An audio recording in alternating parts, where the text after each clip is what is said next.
coming to you live from Seattle. It's Kim's Corner! Hello, Lumineers! I'm your host, Enchanted Kim, ready to bring you another fabulous episode of Kim's Corner, the show where I bring some amazing guests, play some silly games, and all around bring the girly pop vibes to Disney Lorcana. We are crowning the first ever female CCQ winner in the United Kingdom. Let's introduce Thea. Everyone. Oh my God! Thea is your winner! Thea White is your champion! I am extremely excited to have Thea on the show. She has been someone who I've been watching for almost a year now. We met like a year ago. I looked at the timestamps from that tournament because there was a tournament in Love to Lore where she got first place. And so honestly, I was not shocked when I found out that you won the CCQ over the weekend. Really funny. I was eating pancakes and then I was scrolling on my phone, mouthful of pancake, just screaming oh my gosh, I won! Because you're just so talented. So I was like, it's gonna happen. It's gonna happen. So with all of that said, let's have the audience get to know you more, introduce yourself, spill the lore on when did you start playing Disney Arcana? Is this your first TCG? Go at it. First of all, thank you so much for having me. Super excited to be here. So I started playing Disney Lorcana properly from set 6. So my partner bought me a set 5 starter deck for my birthday. We used to go to a board game cafe all the time, and there was a guy who worked there and was around, and based on the board games that we played, he was just like, I think you'll really like this game, and came and showed us all of his cards and all his pretty collection. And we were like, okay, TCGs are expensive. Maybe let's not. And he gave us some Hidden Ink Caster promo cards. So yeah, my partner then bought me starter decks for my birthday. We played at home and then tried to turn up to locals for the first time with our little starter decks. And the organizers were like, oh, they're all at Birmingham. Sorry. And we're like, oh, what's Birmingham? Turns out Birmingham DLC. Big deal when you know what Lorcana is. Yeah. So they advised us to come back afterwards and start properly in set 6. So we did, and haven't looked back since. Oh my gosh, and then you're just new cardboard addiction here. And I played a little bit of Hearthstone before. So I tried Yu-Gi-Oh for a little bit, but never took that very seriously. But I did Hearthstone for a few seasons. Nice. My partner used to be a pro Yu-Gi-Oh player. And, he still collects a bunch of cards and stuff. And I'm like, this game is too complicated. I'm sticking because every so often he's like, you should try Yu-Gi-Oh. And I'm like, no. Sticking with Lorcana, one TCG at a time. So the audience at home probably knows I've entered my competitive era again. Not that I ever really left, but there was a point where I'm like, well, I can roll around. And, now with that new set chance play mat, the Tinkerbell one, she's stunning. She's the moment. I was like, I'm ready to lock in. I'm determined to win one. And so, yes, very much in that competitive era, very excited. And overall, it seems like the girly pops are taking over the competitive scene in Disney Arcana. So I'm curious, tell me how you got into playing competitively, because, you said you have the starter decks, but what really sparked that fire for you? So I absolutely love puzzles. Just completely trying to figure anything out, trying to figure out how the pieces fit together, trying to know how everything works and how it can all be used. So as soon as I started getting into Lorcana, I was kind of hooked. But I went to our locals, and there was one of the younger kids there. I think he was 10 or 11 at the time. And he's there with this champion man. And he agrees to sit down and play a game with me, and he absolutely destroys me. And I'm like, this is incredible. And I go home and I work really hard. I order some miracle candles online to go into my flood deck. And I come back and I play him, and I manage to take one game off of him. And then he's like, you've gotten a lot better. And I'm like, thank you. I worked really hard on it. I hope you see him again recently. You'd be like, so do you think I've gotten a lot better? Him and his whole family are 10 out of 10 people. They sent a photo in our group chat for our locals on Sunday of them watching it on the TV, rooting for me on stream. Yeah. So I think, just from there, trying to get better, trying to come back and do it. And then the community that I've met and just been able to test and work with, just want to keep getting better. What was your first DLC tournament you ever went to? Was it, or your first big tournament that you ever went to? Was it a DLC? Was it just a 1K? What was it? So we don't really have stuff like 1K really in the UK. So we have kind of the biggest tournaments run that aren't like CCQ or DLC are done by a great company called Axiom now, which is who ran the CCQ that I won on Sunday. So the first one I went to was one of theirs in Milton Keynes, and I built a really cool deck that I was super excited about. Turns out it only won going first. So I'm not like going first. And then I did Bologna, which was amazing, my first DLC. Then I went to Cardiff CCQ and Wakefield CCQ, and those were amazing. And I was one game off day two both times. I was 6-3 and 4-3. And for Wakefield, I was in a win and in position. And I didn't quite get it. My opponent was just amazing and really lovely. So I was set that this year I was going to make day two an event. Oh, that was so iconic to see like your tweet that was like, my goal is to make day two, and then like 2 hours later I saw that like you won the whole thing, and I'm like, this is amazing. Oh my gosh, goal setter, goal getter. I love it. And then you mentioned you love puzzles. Have you ever thought about getting into competitive puzzling? Because like I have, and it's a whole world out there. That is what I was gonna pick up. Okay, so I had just bought a load of like test puzzles to start doing competitive puzzling, and then my partner bought me a Lorcana starter deck, and it just those puzzles are still sat in my Disney Lorcana puzzles. Yeah, but my my ones for testing to do competitive puzzles still sat in the cupboard. I love that. It's just like the trajectory of like you could have been a competitive speed puzzler. I like fun fact about me is like I've like jokingly thought about like semi-jokingly of like I want to get into that because around Lorcana too, like oddly enough, I came across like her name's Karen Puzzles on YouTube, and she goes to like she did like a whole stream or like this like long like 4-hour video about the world's puzzling tournament. I was like, there's worlds for puzzling, and it's hosted by Ravensburger, oddly enough, or like funnily, like coincidentally, it's hosted by Ravensburger, and I was like, whoa. And so now whenever I have like a ton, well, I always have a ton of bulk to sort through, but the day that I commit to sorting my bulk, I'll like put on her like puzzling streams and be like, it's a duel. And I actually got to, funny fact too, at Gen Con, I got to be a judge for a puzzle, like a Ravensburger puzzle tournament. Which is so interesting because I was like, what do you need a judge for? But you need judge calls because you have to like walk around with like your phone because it has a timer. And because people get so like puzzlers are fast. Like if you see it in real time, they're so fast. And it gets really down to the wire because sometimes people will finish around the same time. And so you need a judge at like every single table that looks like they're about to finish to like write down to the second because the second literally matters for who actually finished first. Amazing. So was that like just a super cool experience to It do? was. It was like a really random like this is another fun fact about me. I like to say yes to things. So I was at Gen Con and they were like, hey, do you want to like volunteer to do this? And I was like, sure, why not? I like puzzles. I was like, sure, because all the spots were filled to actually compete. So I was like, sure, why not? And I did it and I had learned so much. And like there's like little rules too. Like if you see a puzzle piece on the ground, like you can't just pick it up and hand it because you honestly don't know who it could belong to. And so you have to like put like a sticky note underneath so that it's like, oh, this is like marked that like a piece fell on the ground. And then there's also like penalties too. Like if you finish your puzzle but like you're missing a piece, you can either try to find it, but like if there's a point where it's like it reaches 5 seconds, like you just take the 5-second penalty. Or if you find it like let's say in 2 seconds and like you just put it in and like you just take that 2 seconds.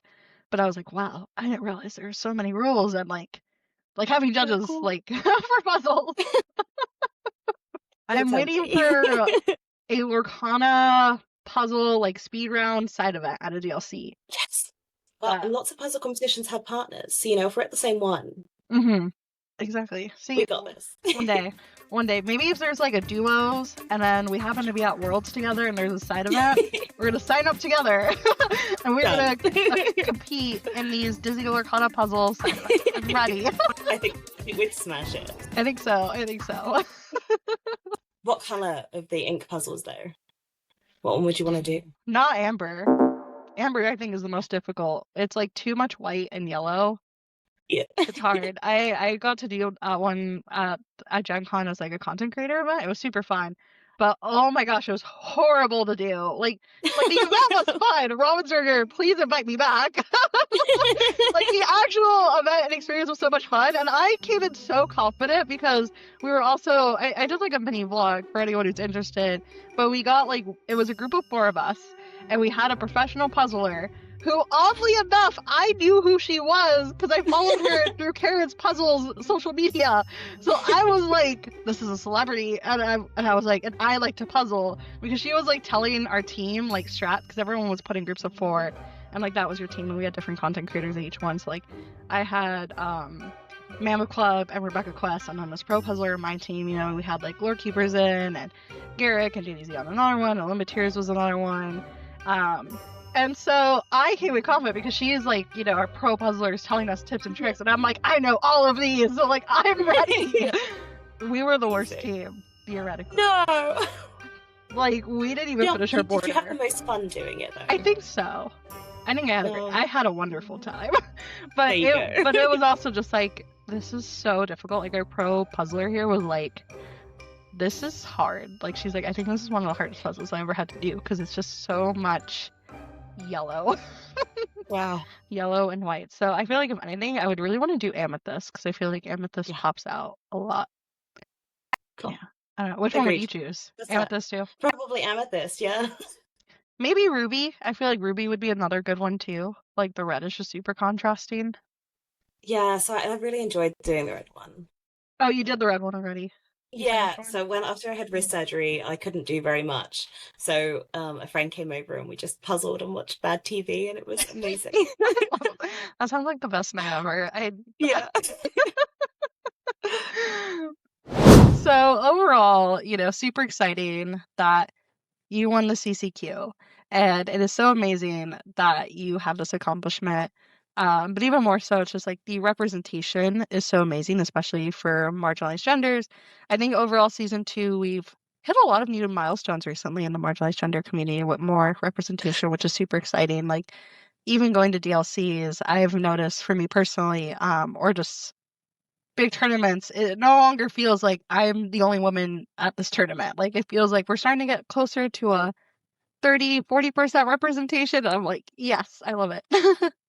This is full of combos, so it's like you have fun, colorful hair, winged eyeliner, cool clothes, like 100% respect your style.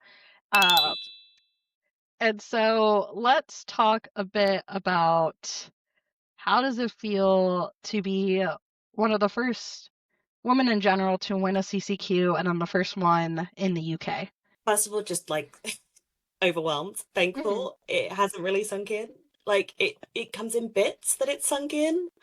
But also I think until I have like functional details in front of me about what the Europeans mean, I'm not gonna like fully, you know, is it post rotation? Which set is it? Like, you know, I'm not gonna truly let it set in. But it's a complicated like feeling in general. You know, it was so incredible to be up there and knowing that I represented so many women and was showing them that like we can do it. We don't, you know. Right. Like, and not to like totally cut you off really quick, but you know, like I said, I found out about your win, and I think you saw on social media. Like I found out about your win. I was eating pancakes because I was getting ready to go to a win a case tournament that I actually like top 4'd in, and we split the boxes.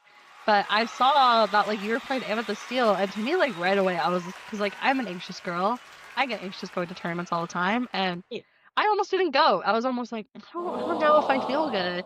But then I saw that you did it, and I was like, well, she's got Amethyst Steel. I can do this. I feel good.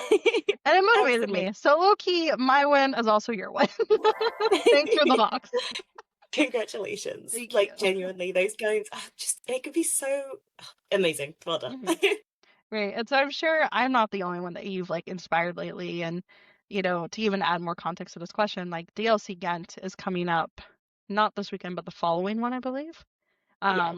And I'm sure so many girly pops are like, they saw you do it and they're like, I'm motivated to do it now. And like absolutely, like it is an incredible honor to be able to be somebody that, you know, like you said, you know, every time I see you on social media, I'm just like, I get it. You know, you have awesome hair, just everything about your style and vibe and your like attitude and positivity. I'm like, I absolutely can relate to this incredible human being. And, you know, being able to see a part of ourselves like up on those top tables in those, you know, great opportunities can really show us like, hey, like that can be me. You know, I'm looking around this room and it's largely, you know, the men at top tables. And don't get me wrong, they have worked hard to be there. And it isn't that like they do not deserve to be there. For sure. It's just acknowledging that women have had different opportunities like leading up to coming into the TCG space. You know, a lot of the men that have done these kind of things have, you know, felt more welcome and were able to be in different TCGs before this, whereas not all, but a lot of women that come into Lorcana, it's their first TCG. You know, they haven't had the 10 years of experience on another TCG beforehand, and all of that stuff helps with how you can convert to wins in Lorcana. So I am so thankful and honored that I get to be, you know, somebody that hopefully girls can look up to and be like, hey, I see myself up there and I know that I can do this too. It's also just super overwhelming. I know. I'm just a girl that likes playing cards and it's good at puzzles. I know. It's like now you're like the face for the moment. Like I mentioned, you know, before we started the show, I was like, you're on your press tour right now. Everyone's like, Fia, like be on my show, you know, tell me how it feels. And I'm sure you're just like, I was just playing Lorcana. Completely with you. I completely agree. Like representation in Disney Lorcana is so important. Like, don't get me wrong, every single person has to put in the work to deserve their place at the top. Like men, women, any other gender. Like it shouldn't come into it. And we're all working for the space where gender doesn't matter. It's just about playing the game. But I think it would be wrong to not acknowledge that there is a difference for those genders in these spaces at the minute between opportunities going in, how you feel comfortable in the room, how you're treated from your opponents opposite you in different places when you might not know these people. You know, there is differences for genders, and I am really, really proud and honored to be able to represent you know, women and marginalized genders at the top tables for an event. Like that's super, super cool, even if it was a lot of pressure. I know, but you did it, and I think you worded that beautifully, that, you know, we do have to acknowledge that there are differences, and, you know, it's unfortunate it's there, but luckily I feel like with each tournament and with each, you know, really big win that happens, it just keeps kind of proving that, like, we do deserve to be taken seriously as marginalized genders and people in the space, and, you know, we are here to be taken seriously and ready to compete, but also have fun and continue to bring positivity into the space. Absolutely. Every single one of my games with my opponents, stressful day, like big prizes on the line, they were all amazing. Oh, yay! Like, just sat down and had great conversations with all of them and just laughed. Even in the finals game, we were just having banter and laughing. I mean, don't get me wrong, I apologized so many times when I just kept top decking E's and this, and I was like, I am so sorry. But we just had fun, because that's the primary purpose of this, right? To have a good time. Yeah, I think that's what I truly love about Disney Lorcana, is that majority of the community is just so positive. Whether you win or lose, you still, I feel like, always end up feeling like a winner, because it's just like, like everyone's just so kind. Yes. So we talked about your new title. Let's jump into one of my favorite segments of Kim's Corner, Show and Tell. I am a nosy girl. I'm sure the audience knows this. Like, I'm like, please just tell me everything. So this is the part of the show where our guest will show off something that I kind of asked for in advance, because again, I'm nosy and I'm like, I want to see. So Fia, show off the items that you brought today, and let's learn more about these items.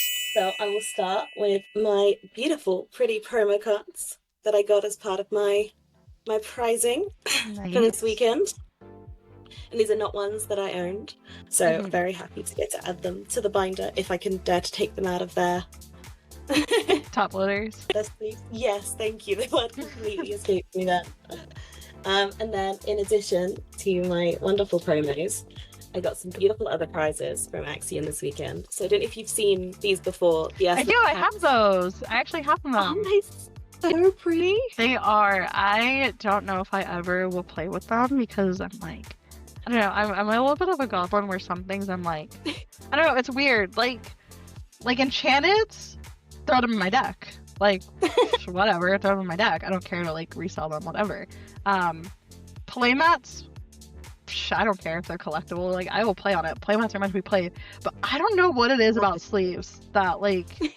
I think it's because like sleeves, like you have to throw away is the part. Like at some point, like they get used. Like a playmat, it's like, oh, like it can go through it, and enchanted cards like just put them in good sleeves. But I feel like sleeves have the potential where it's like you have to throw them away if you don't like double sleeve them with outer sleeves. But I'm like, I don't want to use mine.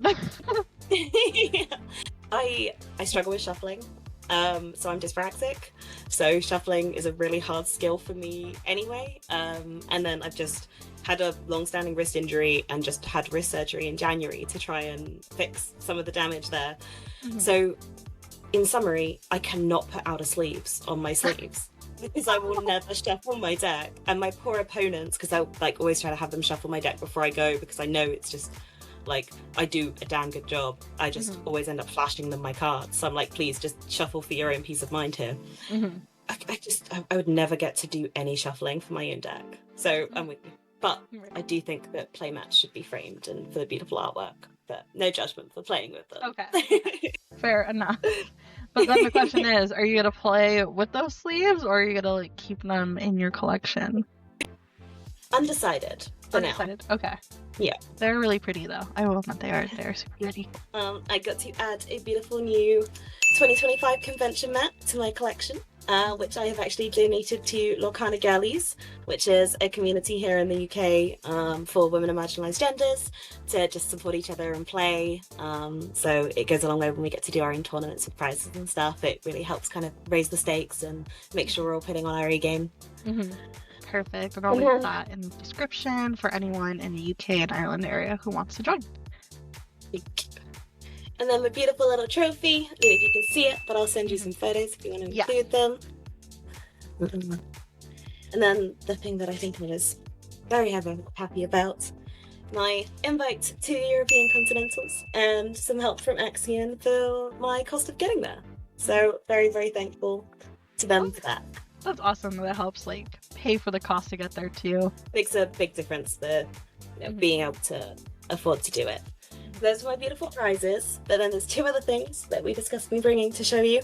Yeah. So I met a mum and daughter at a set champs in a different city to mine a few sets ago, and we just got along like a house on fire straight away. Absolutely loved them. This girl, Esme, or Lorcana Wishes, is her account with her mum on Instagram, is just incredible. She's got the competitor's mindset. She wants to keep getting better. And she made me a good luck, I don't know if you can really see it on camera, bracelet, like friendship bracelet for good luck over the week. In Ambersteel colours. Ambersteel colours. I wanted to say, it's like, I feel like it like almost manifested the win because it's in amethyst steel colors. Absolutely. I kept it on all weekend. I have asked her for a new one for Ghent because I feel like I've used all of the luck and love in this. So I need another one now. But yes, it definitely brought me all of the luck and I'm very thankful for that. Oh, I love that. It's so cute. And then following my win, I got posted these beautiful flowers. Oh, you're so pretty. With a beautiful note in them from the sweetest woman ever, called Karen, or Kaznat Babs, and just was so happy for me and like the biggest supporter. She cried in the happiness for me before I did. And just, she's such an incredible player as well and just a huge inspiration. She made day 2 in Bologna and I was so stoked for her. I do remember that. Yeah, she did make day 2 in Bologna.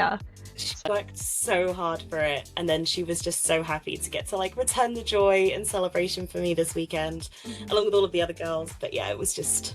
I love that. Just the like women supporting women in the just in the Lorcana scene in general. It's so good. It's so wholesome. I love that. Nafia, let's go over your tournament preparation because you had some interesting circumstances right off the bat. You played in a tournament where the meta is brand new. Like literally, you're going into round 1, and I think this is like one of the first tournaments of Winterspell really ever, like a big one where it's like we're getting data. And Winterspell has only been out for 1 week at that point. Yeah.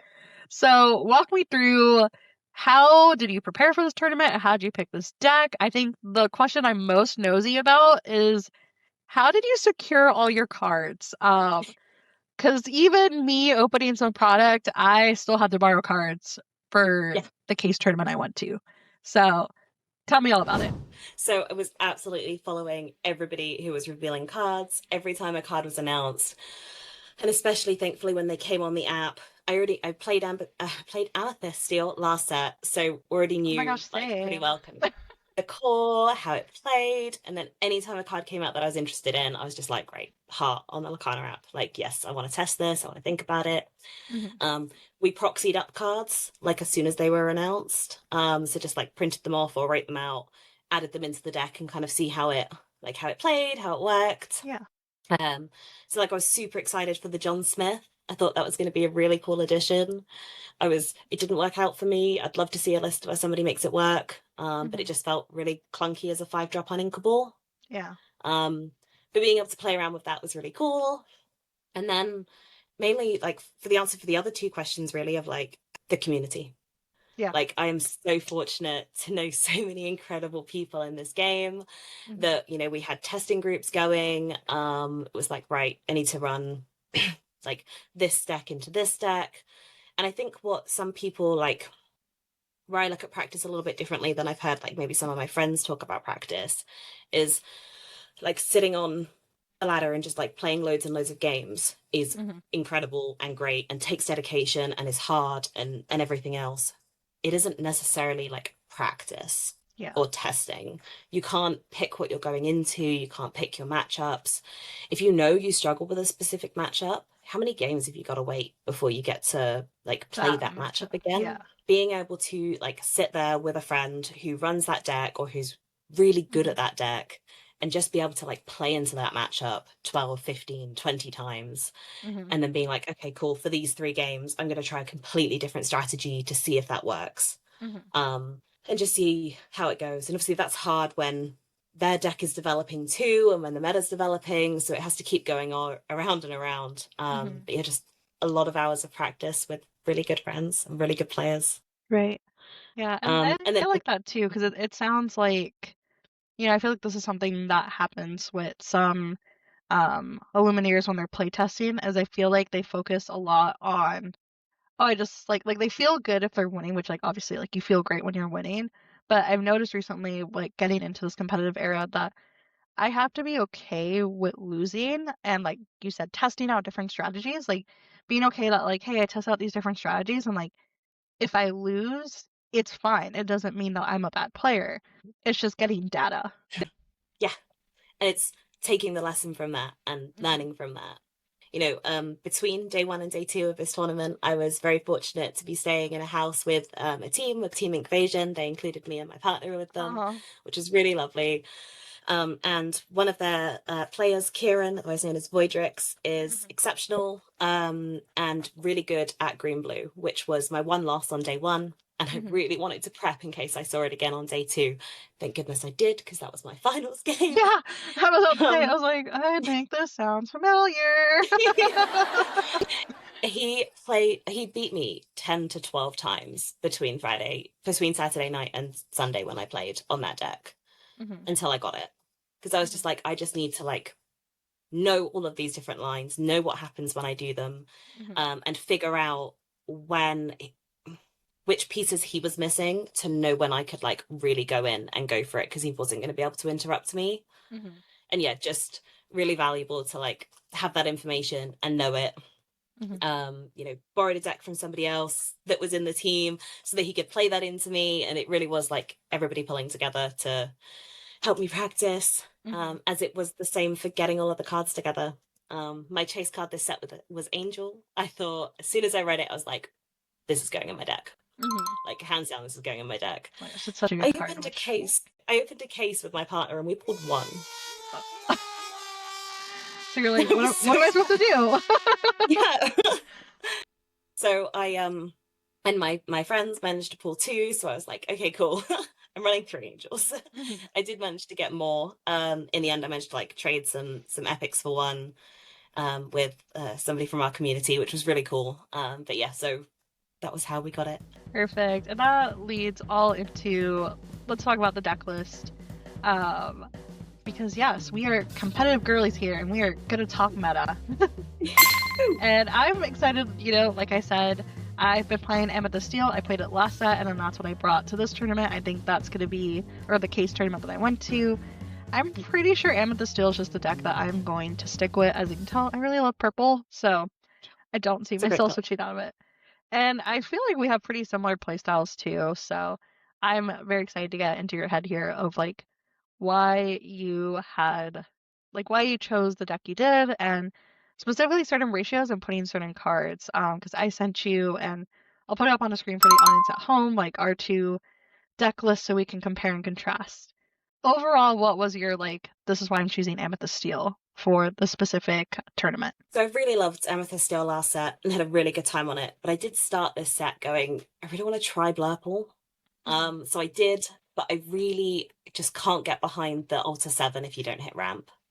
It makes me feel like I have no control over like my deck, what it's doing, and anything else. I used to play Amber Steel aggro when I started, and I loved that. But I felt like I didn't have control in a lot of matchups. Whereas on Amethyst Steel, I feel like every game I have a chance in. Yes. Like there is no auto win, there is no auto loss, but you can fight tooth and nail to win every match. Exactly. So yeah, that's no, that is exactly why I love that list, is that it's a deck where you truly should never feel like you should concede against your opponent when it looks like all things are lost, because the amount of times where it looks really grim for me and then I manage to top deck the card that I'm like, wait, this can actually turn it around, it could be that last minute dock when you still have 6 ink, you play the dock, you then, draw into a genie, you play the genie, gives you removal, and then, the whole game completely shifts in your favor. It is truly, I believe, the most fairest deck in Disney Lorcana, because I also believe it doesn't, like you said, there is no super, super strong or super, super this is my worst matchup. It feels like you can kind of go into, and I feel, and this is a me personally thing, I like playing more fair decks, because I don't know, I get awkward and I feel bad if my opponent is just you're playing that deck, I might as well just go home, and I'm like, I'm sorry, or when you I love those games where it's it really does feel like it was a game. There was a lot of back and forth, because if it's a game where I lost and I had 0 lore, I'm just that doesn't feel good. And when I do that to my opponent, I don't feel amazing either. I have said to so many opponents, my aim for this game is that we both get exactly what we need. We both have a really good game. And then I win by just this little amount, okay? That's the goal. That's the goal. It feels great. So diving into the deck list, Pocahontas, explain, because I slept on this card. I didn't even put it as a consideration really when I was building my deck, and then I see that you were running. I believe is it 3 or 4 in your deck? 3. 3 of them, yeah. So why her? Because she's a brand new card to Winterspell as well. So I actually have to thank my friend Amber for this one. So this is Esme Lorcanowic's mum. She was the first woman in the UK to be top seed at a big event, which is super cool. So at one of the Axions, she was top seed in Swiss. And she started this set off playing Amethyst Amber aggro. Just really fast deck. She had the Pocahontases in there to quest when she had her Sebastian questing. Oh my gosh. And I was like, she's allowed for 4 for a 2-drop card. Okay. And I tested Nala in this spot last set because I just felt for some decks you really just wanted to have that extra questing power to be able to get underneath them a bit, put the extra pressure on. But Nala not having any attack or strength stats just meant that she just couldn't fit in this list, and especially when there's so many decks going around. I know. So wild. This is crazy out there. Pocahontas kind of just seemed to have it all. She offers me the power to quest. For a lot, they have to respect her, because if I've got cards under my new genie, You can't just let her quest for 5. No. Or you want to quest your genie with lots of cards underneath it? Okay, well, my little 2-drop Pocahontas is going to close out the game for me here. You know, you can't catch up. Yeah. So yeah, and being able to like still be that, like, you know, follow the pattern we all know for Amethyst Steel, 1, 2, 3, 4 strength. Yep. It fits a lot of that. She has the stats. I was really sad to lose the Calhoun. Yeah, that was another thing that I wanted to ask because I kept Calhoun in mind. I was like, no, like I'm too scared of specifically dogs. So overall for my deck, and just for how I like to play Lorcana, I hate the feeling when you don't get to play. When you're sat there with, you played your 1, 2, 3, and you don't have an Inkable to play your genie on 4. You know, and you're blocked. You're running too many uninkables in deck. I really don't like it. I like to know the flexibilities and the options, and so I did not feel like I could have more uninkables than I did. I've played with lots of different numbers. This was where I personally am comfortable, and if you're like more comfortable and it's not going to like ruin your day if you don't get to play the game that you love, then absolutely, I think you can put in more uninkables and have that extra power. For me, it wasn't worth it for me. I wanted to play and have fun more than I wanted to like risk it on being not having an unequal or not having an equal, yes. So it was an either or for me between Calhoun and Pocahontas. And with Cheshire Cats, Calhoun, you know, is also still just too effectively defense there, willpower. Yeah, it was a really scary and tough choice to get rid of the Calhoun. But when I tested with it, I didn't need the 2 lore into dogs that it gives me. I beat him anyway. So I didn't need the extra Calhoun lore. She gave everything I did, and being able to like just put on the pressure, huge. Right. And it kind of ties into that same idea too, because I feel like they go hand in hand. Why no GD and Lexington? So I absolutely slept on the GG a little bit at the beginning. It wasn't until I was then playing some sealed, you know, when I was going through looking at cards, she isn't somebody that jumped out at me. And then I was playing sealed and I was like, oh damn, okay. Like, she's really powerful. Yeah, she needs some respect. And I think she was one of the harder choices to make to not have in the deck. And it really did feel like I was giving something up. And there's a chance she'll be in my list for Ghent. We'll definitely just have to play around with it. But when I did kind of like all of my matchups, if I was at the point of like fighting, say, like Blurple on evasives, I'd lost anyway. So I just wanted the extra like questing power with the new genie to be able to go like underneath the control decks.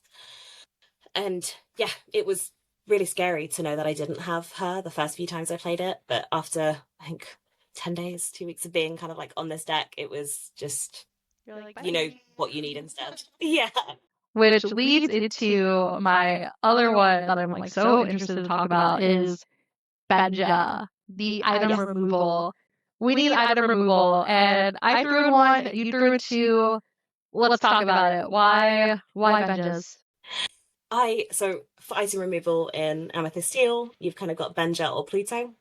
I love the concept of Pluto, especially as I took out the Calhouns. So Benja just comes in so well. And as we said, we love consistency. So it was really hard not just being like, cool, I need Benjas, I need 4 of him. But I don't need 4 of Benjas. He's not the best 3-drop in this deck. The power creep ever since Whispers in the Well, you're just like, Benja's stats are not that great. But his like ability is so needed. So but with the Olafs, I think you can replay him if needed. It gives you, you know, the opportunity and the flexibility to kind of like have him out when you need him, replay him if you need the item ability again, and just use that. So that's why I settled on 2. Rule is, and we'll see if I get this right, if you want to see multiple of a card in a game, play 4 of them. If you want to see 1, maybe 2, play 3. If you want to see 1 of per game, play 2. And if you want to just play 1. I also saw too, you are not running Dumbo. Why is that? I feel like Dumbo is such a hot topic in the Amethyst Steel community of like, do we put him, do we not? You know, he's still a very expensive ninth wonder of the world. He is. And deserves. He's an incredible card, so powerful. And I think it's really hard to know for some things on. So when I look back at my testing, it's really hard sometimes to have an impartial mind on what won you the game. So if I manage to get Yzma's ability off, and I'm like, I just drew 3 cards from that, you know that she won me that game. But Dumbo gives you incremental increases over like a few turns, and it doesn't necessarily feel game changing. But if you looked at that all back, incrementally, he has won you probably more games than you know. It was so it was really hard, and I go back and forth. I ended up running a mix of both last set. A few things went into it. One, Amber, like being Horseman Strikes, and that just being your draw gone. Yeah. So just that hurts. That's your just done. And then when I was still playing them both, but when you're looking at kind of the lower cards in the deck, I wanted to be playing, I really like 1-drop, double 1-drop as like turn 1, turn 2. But mainly it's just a body for 1, 2, 3, 4. So it doesn't even necessarily have to be a 2-drop on turn 2. And when I wasn't then running, the Steel Genie, whose name I can't remember, that's, evasive on your turn, and either the Smee or Jafar that's like evasive on Oh, your yeah, turn. the Dragon Genie. Yeah. Yes. As soon as I wasn't running like a lot of those, it wasn't as valuable to play Dumbo anyway. Because Genie, you want to be questing. The, Wish Fulfilled Genie, you want him questing. He quests for 2. So then it's kind of your Elsa that does the Dumbo ability. And But then she just has good willpower that you're like, I'd rather challenge and get, the Cheshire Cat, like, a back alley. Yeah. So I just felt, and in general, I think a lot with this deck, I wanted for threat for questing for when I needed to for more control decks. And Yzma questing for 2 is beautiful. And some people forget that she quests because they just think of her as card draw. So you're just like, cool, I'm going to just quest her for 2. And the pressure there is huge. Yeah, for sure. I feel like with your deck, it's very much like put on so much pressure. Like it's almost going aggro, but not really. Like you can still fight back, but you're just like, you have to respect that I still gain a lot of lore if you do not deal with this board. That's why I was really worried about the mirror match. I felt like I teched a lot for Dogs and Blurple, for some of the more control-y decks, but I was so worried about the mirror match because I was like, if they've got those Calhouns, if they've got the Dumbo, chances are they're going to put up a really, really good fight. And they did. But yeah, so I'm pretty sure your list would beat mine in a 1v1. We'll test that out someday. How did you find Magical Maneuvers? Magical Maneuvers is really fun.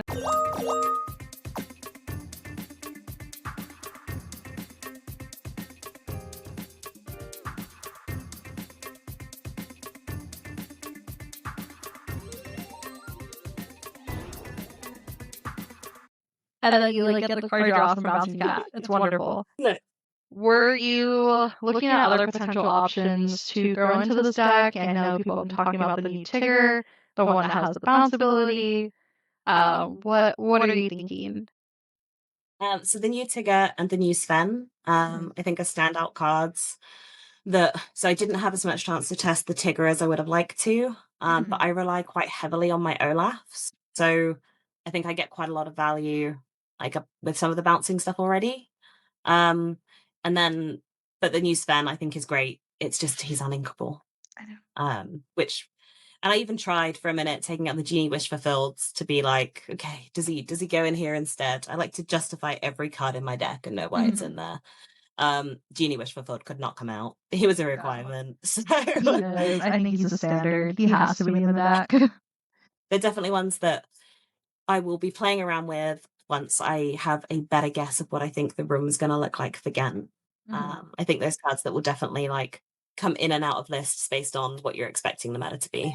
I don't think I'm the best judge of some of the the cool, really, really creative things that people can do with different ink pairings because I just love Amethyst Steel. But in relation to the kind of rock, paper, scissors format, I think time will tell. We're really early, but it definitely doesn't feel like that for me.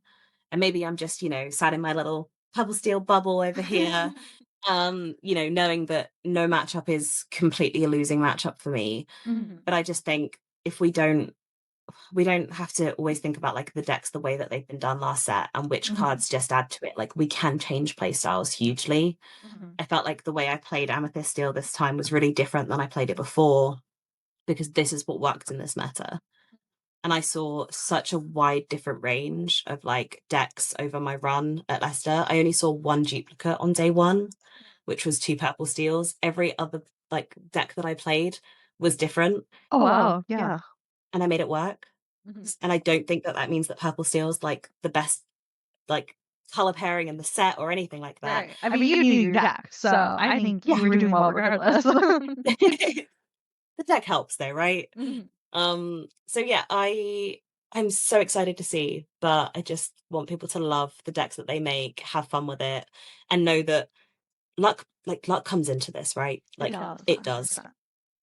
To be on top tables, you have to be a really good player that knows your deck, and it be your day. Yes. No, literally, that is a phrase that my boyfriend says all the time, is that you can be the best player of Disney Lorcana ever, you know, the best player in that room for any TCG.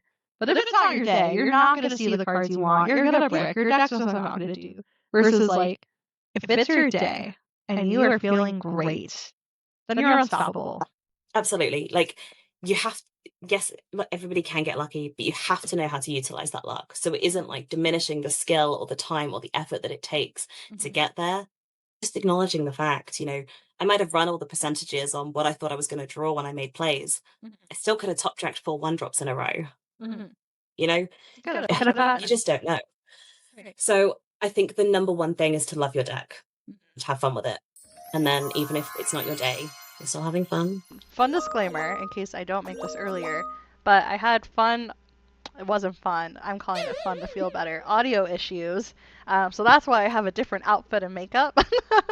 Now that we've talked so much about meta, I think it's time to like bring it back to casual vibes and also give the audience a chance to get to know you more.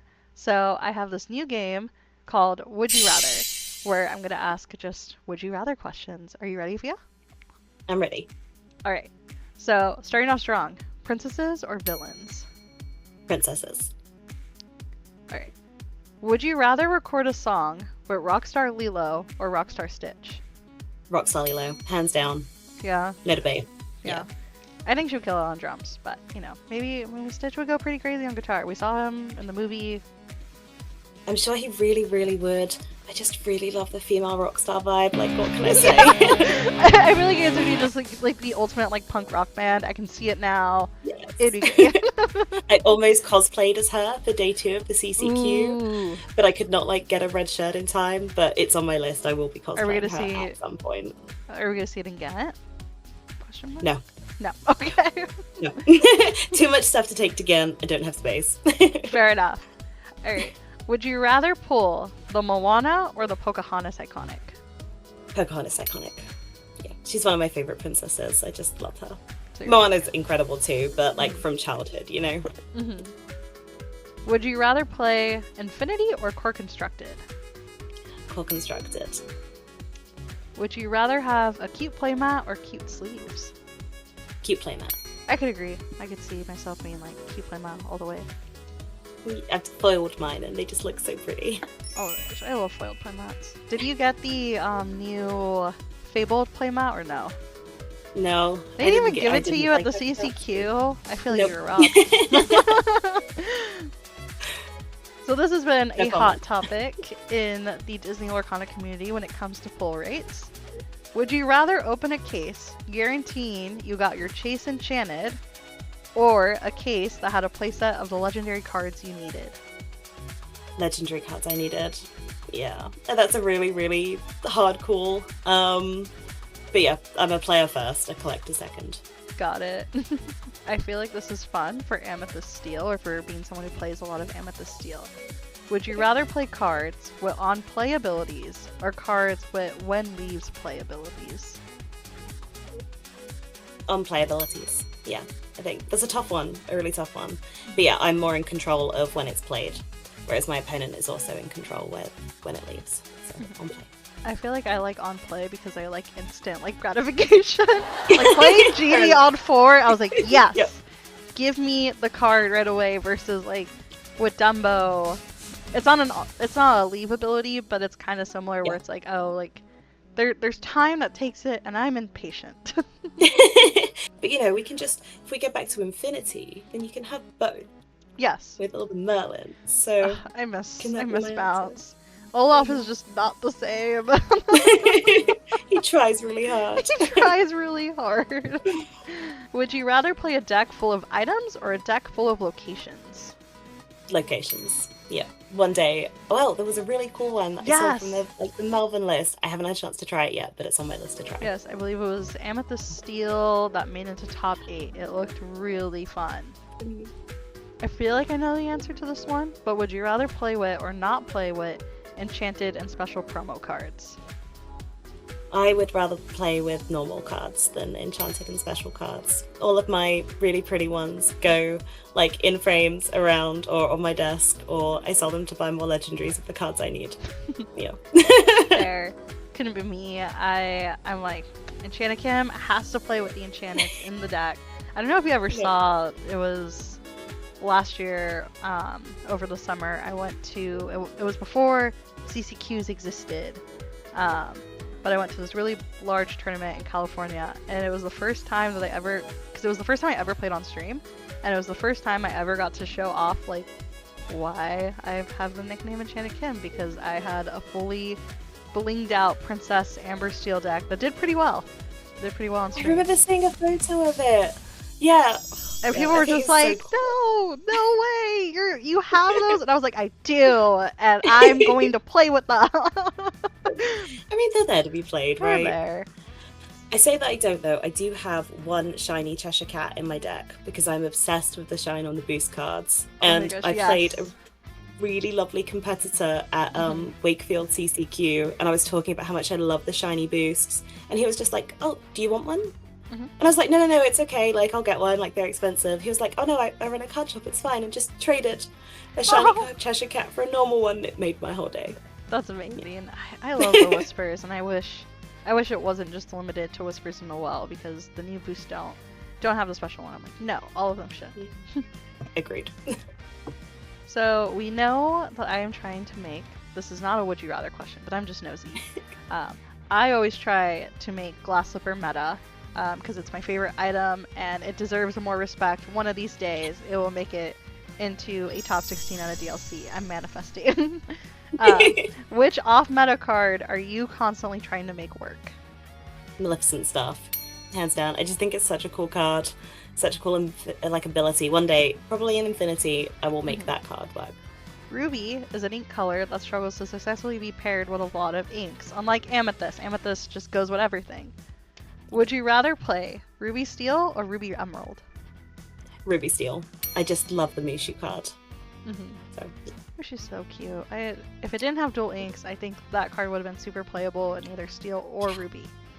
But alas, they limited 100%. Mushu. I wish it wasn't Mushu that was limited, but I really love the idea of the dual inks. Like, being able to give a specific color pairing just that, like, bit of extra power where it doesn't get broken in every other deck was just such a good idea. And despite the fact that my binder doesn't like them, because how do you order them and they don't match, I really hope they bring them back. Yeah, there are plenty of people that have voiced how much they get annoyed with, like, organizing, and I'm just like, couldn't be me. Why? Because everything is just on a pile on my table. Then you know where they all are, don't you? I do, and then it's really funny because then when I'm looking for cards, so I'm the kind of person who's like, I'm messy, but I know where everything is. Like, I know where my messes are. And then my boyfriend, he tries to be a very sweet person and clean up for me. And he puts things away.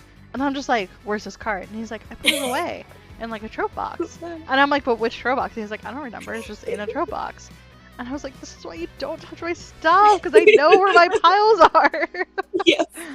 It's the worst, too, when I'm, like, getting ready to go to a tournament or league, and it's like, I need these specific cards. And I, like, am late to league because I'm looking for them. We get there eventually. Alright, and then last question, which I'm pretty excited to ask, is earlier in the show you said that you started playing Lorcana later. You didn't play in the very beginning. So, if you ever had the ability to time travel, would you rather start playing Lorcana at the very beginning or keep things the way they are now and play when you did, which was set 6? That's such a hard call because you just don't know how things will have worked out for you. I would, like, with how everything's gone now, I wish I could have joined in with set 1 and, like, see, I've learned a lot about the meta and what it looked like then, but I wasn't there for it. And I feel like I missed out on quite a lot there. But for, like, how Lorcana's fit into, like, my personal life and my professional life and just everything else, it's come at a really good time where I'm able to put in the effort that I'm putting in. And I think if I'd started when it came out, I wouldn't have had the same time to dedicate to it, and then maybe I never would have found the passion that I have for it now. So I'm going with no regrets. Stick with it as it is. I like it. I'm a big believer that things always happen for a reason, and people are like, oh, would you like change this? Like, like if there's ever a mistake in life. Well, there's always mistakes in life, but if there's like something that it's like, oh, like, would you have changed that? Like, do you regret it? I'm like, honestly, no. I think everything is always a learning lesson, and things are always like you said, the timing worked out for you, what your work and personal life, and that's how I feel with a lot of things in my life. Like, and you only are who you are because of the things that have happened, good and bad, right? Exactly. So you wouldn't be the awesome you. Oh, thank you. Thanks. All right, that was a lot of fun. I feel like I learned so much about you, and I feel like those were pretty fun questions, especially the last one. I think that was my favorite. So I made my competitive era post. That post, I also made it a point that it's like, the journey that I'm trying to do with this new series is that I want it to feel like people are part of this journey. I'm getting help from people. Each segment has me like playing, testing with people and coaching and stuff. Truly showing off that, because I feel like anyone who is successful is never successful on their own. There's normally a team behind them. So with your huge win over the weekend, who do you want to say thank you to? And I think you did make social media posts where you did already start saying thanks, but just really reiterate to the audience how important it is to have this like support system behind you. No, thank you. And I completely agree with the sentiment. I don't think it's possible to do on your own. Like, I know, and I'm sure some people do and they do great. Like, for me, it really wouldn't have been possible to do it on my own, from like practice partners that will sit there and play like tens and tens of matches for me to like get it going and everything else. But for my biggest thank yous, absolutely for my partner. Like, he has been so supportive of the whole Lorcana journey, of me being completely obsessed, of trying to talk to me about something else and it just being all that comes back out of my mouth is Lorcana, because that's like all that's going on in my brain in the minute. The man has the patience of a saint. But in addition to like all of the year and a bit of prep and games and practice, he really looked after me this weekend. Like, didn't play himself on the Sunday to be able to like, make sure I was hydrated and I had everything I need to like calm me down, and everything between games, like try and make sure that bad games from like before didn't carry over into the next one, and just really helped me like keep grounded. And then huge like shout out to Team Invasion. They are an incredible team from the UK. They let us like stay in their Airbnb with them over the weekend, and we just had the full like experience of being with everyone. They all pulled together to help me prep between day 1 and day 2, borrowed decks from somebody else ran them into me over and over and over again, and just had the most amazing weekend in general. And then shout out to Reese. He has been there for all of my messages about what is competitive card games, really. It's when this isn't something you've done before. Like, I played a bit of Hearthstone. I've never been in the position of being in top 16 of the CCQ. It's not even something I'd like mentally prepped for, because I was just aiming for day 2. So when it's like, what do you mean open deck lists? Like, functionally, how does that work? And he was just like, right, before your game, you'll have 5 minutes to sit down and look at their deck lists, like focus on odd numbers, the key cards that you're looking for in that matchup, like how many are they running, how scared you need to be of it, is there anything like spicy in there that changes your game plan, and just like helped give me the confidence to know what I was expecting going in. So yeah, like huge shout out. And then, while all of Team Invasion are incredible, just a few specific shout outs from there. Like, Kieran is the one that stayed up till 1:15 in the morning with me, running the decks into me over and over and over again. And Amber and Esme are just the most incredible and supportive people that you'll ever meet, along with Karen or Casnot Babs, who isn't Team Invasion, but is just my number one supporter, well, maybe number two after Rowan, in all of this.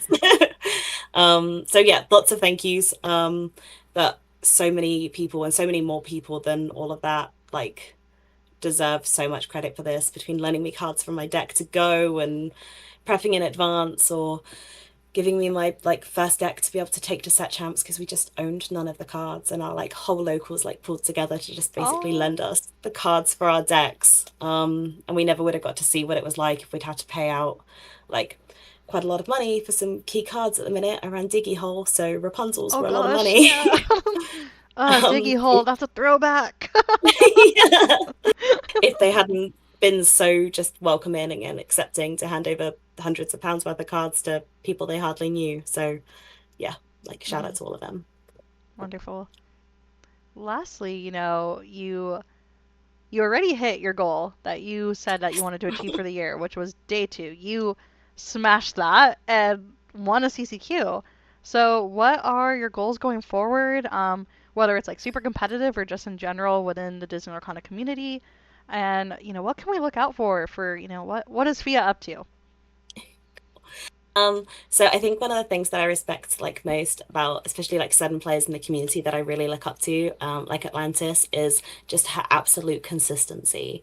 Like, she turns up to all these events and she just does great every single time. And I would really love to be in the position that, this wasn't a one-off for me. I know I've done well in like set champs and stuff before, but on a competitive level, I'd really love to be able to go to more of these events and put on a good showing. It's not always going to be exactly my day, but hopefully consistently get to play against some of the really like great players in the game. So yeah, I think that's my key goal going forward.